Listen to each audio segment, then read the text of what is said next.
Queridos, les invito a abrir sus Biblias en Efesios 2, versos 8 y 9.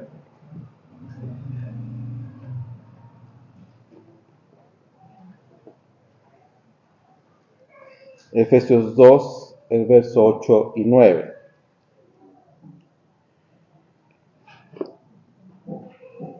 Yo estoy leyendo hoy día la versión Las Américas, así que es un poco distinta a la Reina Valera, pero es lo mismo. Dice así: porque por gracia habéis sido salvados por medio de la fe, y esto no es de vosotros, sino es don de Dios, no por obras, para que nadie se gloríe. Amén. Oremos. Dios eterno, Padre Celestial, te damos gracias por este tiempo y gracias, Señor, por poder reunirnos a la luz de tu palabra y ser animados por ella, desafiados por ella, para vivir una vida de piedad y de amor a ti. Te rogamos que tú nos bendigas y que todo lo que digamos sea siempre para glorificar y honrar tu nombre, en nombre de Jesús. Amén. Ahí, desde mi punto de vista, hay un mito que dice que el medioevo, la época medieval, es una época muy oscura en cuanto al conocimiento. Y se habla mucho de una época muy oscura, una época de muy poco desarrollo. Sin embargo, en Europa es lo contrario, es la época donde florecen las universidades, por ejemplo. Las universidades florecen en el medioevo. Es ahí donde empiezan a florecer las universidades, empiezan a haber carreras, a capacitarse la gente. Así que la idea de que hay una oscuridad, solamente tenemos que entenderla desde la oscuridad teológica. Ahí sí. En el medioevo la oscuridad teológica es muy, muy, muy fuerte. De hecho, los conventos no se estudia la Biblia. Los conventos se están haciendo los dibujos donde se van a enseñar ciertos principios y algunos tienen la capacidad de traducir. Solo algunos monjes pueden traducir algunos textos, pero no están traduciendo la Biblia, no están haciendo un estudio teológico, no están compartiendo el Evangelio. Recuerda que el culto, todas las misas en latín, por lo tanto, y es una lengua que no conoce la gente no habla latín, la gente no conoce latín, los curas no hablan latín, los curas leían las homilías, así que las homilías estaban hechas y ellos tenían que recitar la homilía. En Chile hasta el 70, hasta 1970, todavía había misas en latín, donde la gente no entendía nada de lo que estaba pasando. La Reforma entonces está en un contexto de oscuridad teológica de Dios, no una oscuridad en cuanto al conocimiento. La gente ya sí sabe leer, la gente ya sí sabe escribir. Obviamente no toda la gente sabe hacer eso. Hay un grupo que obviamente es el que sabe que es el nacimiento de la burguesía, nace la burguesía, y las burguesas empiezan a decir, bueno, ¿qué pasa con mi plata? ¿Qué pasa con las cosas que yo estoy haciendo para la iglesia? La iglesia era el centro de la sociedad y hay un problema. Todos existía un gran miedo hacia la muerte. La Reforma tiene, o el periodo antes de la Reforma, nosotros vamos a ver que hay un fuerte miedo, hay un terror. Y ese terror no es a la muerte en sí misma, sino qué pasa después de la muerte. ¿Qué hay después de la muerte? Ok, muero, ¿qué pasa conmigo? ¿Dónde voy? ¿Cómo ir a un lugar especial? ¿Cómo ir a este lugar celestial? Porque eso no se sabe. Están todos con terror a la muerte, pero sobre todo con el terror a qué pasa después de la muerte. ¿Qué hay más allá? ¿Hay vida después de la muerte? Es la pregunta que está en las iglesias. Es más, esa es la pregunta que empieza a torturar, porque eso es lo que pasa con Lutero. Se empieza a torturar físicamente. Lutero se empieza a agredir físicamente. Lutero se pega en la espalda. Lutero hace todos los castigos que se hacían los sacerdotes. Se amarraba la pierna con dolor. Él se pegaba en la espalda. Él trataba de sufrir en lo físico porque no tenía forma de tener paz, porque no sabía qué pasaba con él después de la muerte. Lutero entonces comienza a obsesionarse con la idea de qué pasa después. Así que su profesor, su tutor, lo manda a Roma, donde seguramente él va a encontrar paz. Él va a Roma, el camino que hace, va a Roma, va con su ayudante, y se da cuenta que Roma es peor de lo que él había pensado. Él esperaba una ciudad piadosa, una ciudad de hombres que aman al Señor, de un papa que buscaba y amaba al Señor y quería que toda la iglesia buscara eso. Y él no se encuentra con eso, se encuentra con un gran negocio. Y el gran negocio era la gran pregunta de él. El gran negocio era, si tú te morías, podías pagar para ir a ese lugar precioso, para estar en ese lugar celestial, para estar con los apóstoles, para estar con los sacerdotes y para estar con el cielo romano, debías pagar. Y no poco. Pero también el negocio era bueno porque yo podía pagar por mi bisabuelo, por mi abuelo, por mis padres. Yo podía liberar a todo el mundo del infierno para que estuvieran en el cielo. Así que todo lo que predicaba Roma tenía que ver con la salvación de las personas después de la muerte. Ahí tenía un gran vendedor de estos que era Tesser, que él empezó a vender por todos lugares y fue el primero que iba a hacer los teatros. Hacía teatros y hacía un show y mostraba cómo se podía quemar la mano. Él se ponía grasa en la mano, se quemaba, luego se sacaba la grasa y la cual no estaba totalmente normal. Entonces él decía, si tú echas una moneda ahí, eso va a perdonar todos tus pecados y es de tu familia y vas a ser libre del infierno. Entonces la gente empezó a donar dinero. Todos empezaron a comprar las indulgencias porque las indulgencias lo que hacían era que te liberaban del pecado, te liberaban del infierno y puedes estar eternamente con Dios. Eso Lutero no lo podía soportar. No puede ser que yo pagando sea salvo. ¿Por qué se da cuenta de una cosa? En Roma había mucha gente pobre y la prostitución era tan grande que era la forma para prostituirse era para comer y para pagar indulgencias. Eso es lo que hacían las familias. Las familias tomaban a sus hijas y las ponían a ser prostitutas para que ganar dinero y así, y comían y además pagaban indulgencias y se salvaban del infierno. Eso Lutero no lo puede entender. Vuelve a Roma, vuelve a Alemania con su cabeza peor de lo que había pasado y comienza a estudiar teología. Y se encuentra con Romanos. Y empieza a leer Romanos, y empieza a leer Efesios, y empieza a leer Gálatas, y se da cuenta que la salvación no es algo por lo cual él tenga que pagar. Que ese miedo que él tenía, que esa tortura que él sufría, solamente tenía que entender que la salvación era por la gracia. Esa es lo que hace que la Reforma sea totalmente distinta a cualquier movimiento religioso. Que era comprender que la gente podía ser libre. Roma lo que quería era que tú fueras preso de Roma. Roma tenía el control de todo. Lo que tú hacías estaba todo bien legislado por Roma. Sin embargo, el Evangelio a Lutero lo hace libre. Porque a ti y a mí el Evangelio nos hace libres. No somos esclavos, ni de iglesias, ni de denominaciones, ni de ningún lugar, ni de pastores. Somos libres en Cristo. Y esa libertad que tenemos en Cristo es la que Pablo le escribe a los Efesios. Ustedes, hermanos de Éfeso, tienen que entender una cosa. Que la salvación que hoy día les predicaba no es porque ustedes son ricos, la iglesia de Éfeso es la iglesia más rica económicamente. No es porque ustedes son la iglesia más grande. No es porque ustedes son la iglesia más influyente de la época. No es porque la iglesia de Éfeso nos da los mejores pastores de la época. No es por ustedes que son salvos.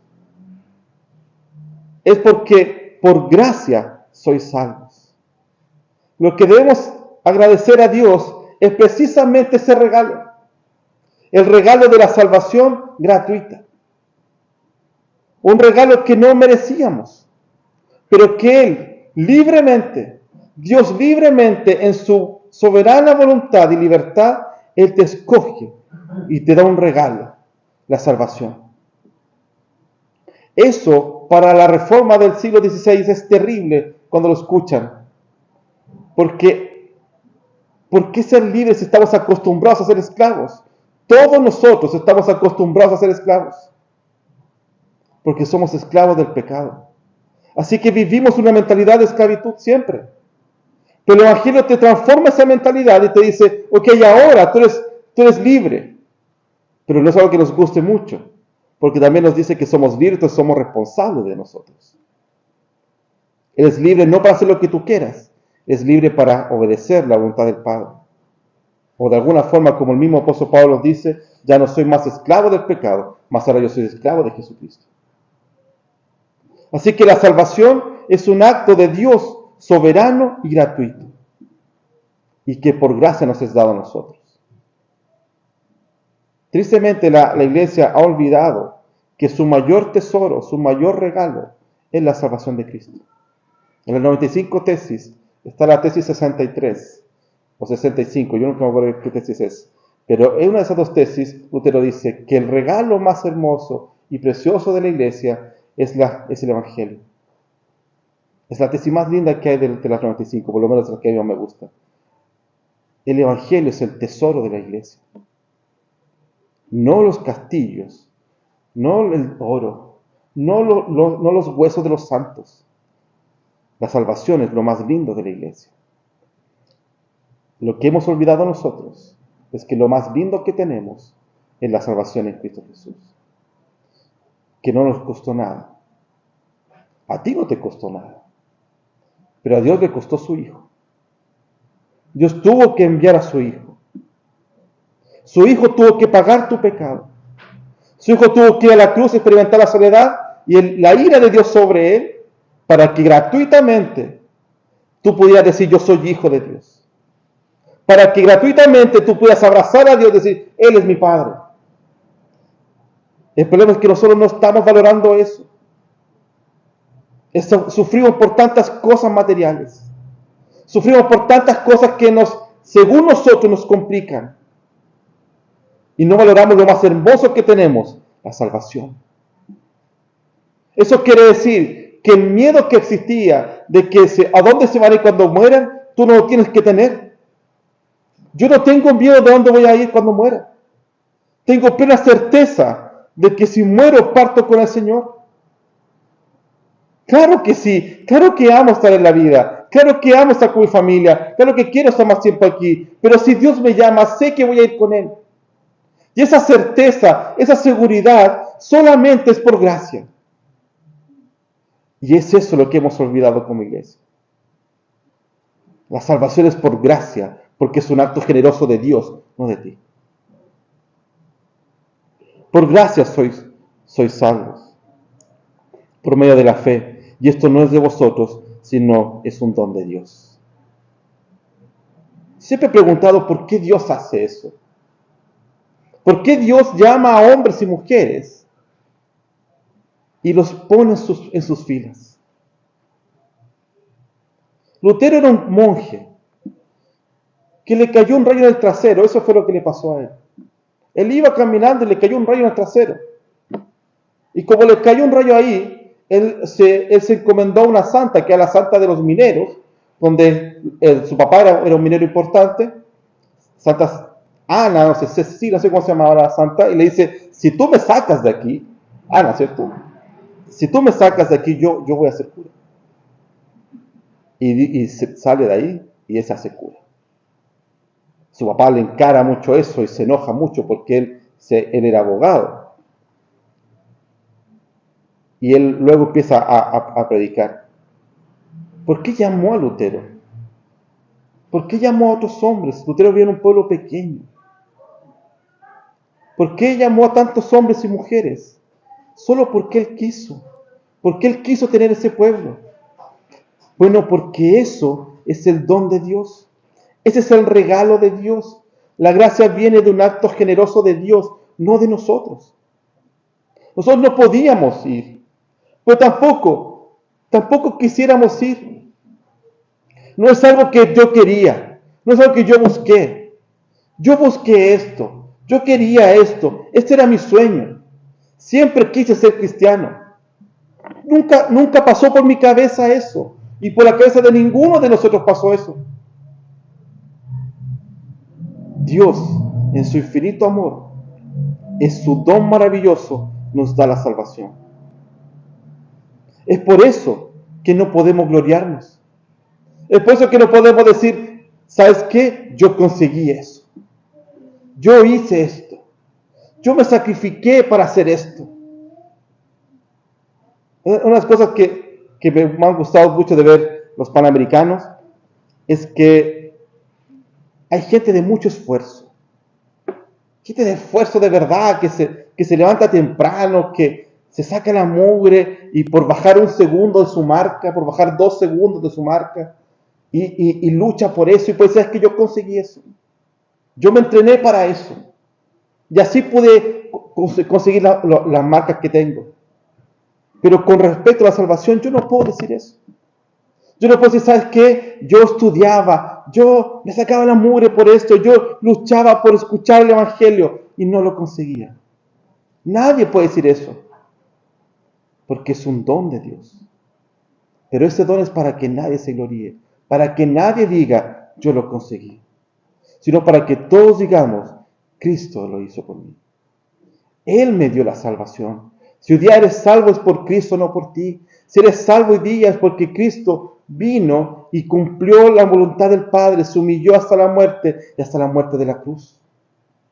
Lutero, cuando entiende eso, entiende que su vida se es totalmente transformada, porque ya no dependía más de él. Él descansó. ¿Él descansó de qué? De saber de que no dependía de él, que no tenía que él hacer nada, solamente abrazar la gracia regalada por Dios. No depende de ti. Y lo bueno, que como no depende de ti, tampoco la vas a perder. No vas a perder la salvación, porque nosotros podemos perderla. Si fuera de nosotros, claro que lo perdemos. No cuidamos las cosas. Así que a segundo perderíamos. ¿Cuántas cosas nosotros hemos perdido que eran cosas que a nosotros nos gustaban, las perdimos? Si no las encuentro. Y ya las perdí. Tengo un mono de Star Wars que le falta la bala que sale disparada. La disparé una vez para probarla y nunca me la encontré. Y ya no la encontré. Y miro el juguete, es bonito el juguete, pero no tiene la no voy a comprar un juguete nuevo para poner una bala. Tantas cosas tú pierdes todos los días. Tantas cosas tú no valoras incluso todos los días. La salvación es un acto de Dios para que ninguno de nosotros pueda decir, yo lo conseguí. Sino para que todos podamos decir, tú lo hiciste, es tu gloria, es tú quien me llamó y es para ti quien debo vivir. La salvación no es simplemente apartarme de lo difícil que es el pecado ni del infierno. Soy salvo para vivir para la gloria de Dios. Esto fue lo que hace que la Reforma deje de ser una iglesia triste como la católica romana y pase a ser un pueblo alegre. Porque entiende que no solamente nos ha sido sacado del infierno, sino que ahora vive para la gloria de Dios. Vivió para su gloria. Sé que hay momentos tristes, sé que hay momentos difíciles en tu vida, sé que pasamos por dificultades, por enfermedades que ninguno quiere pasar. Sé que tenemos esas dificultades. Pero en tu vida, como veamos el domingo, hay gozo, no por las circunstancias de la vida. Debe haber gozo por saber quién tú eres. Debe haber gozo por la libertad que hay en Cristo Jesús. La Reforma transformó eso.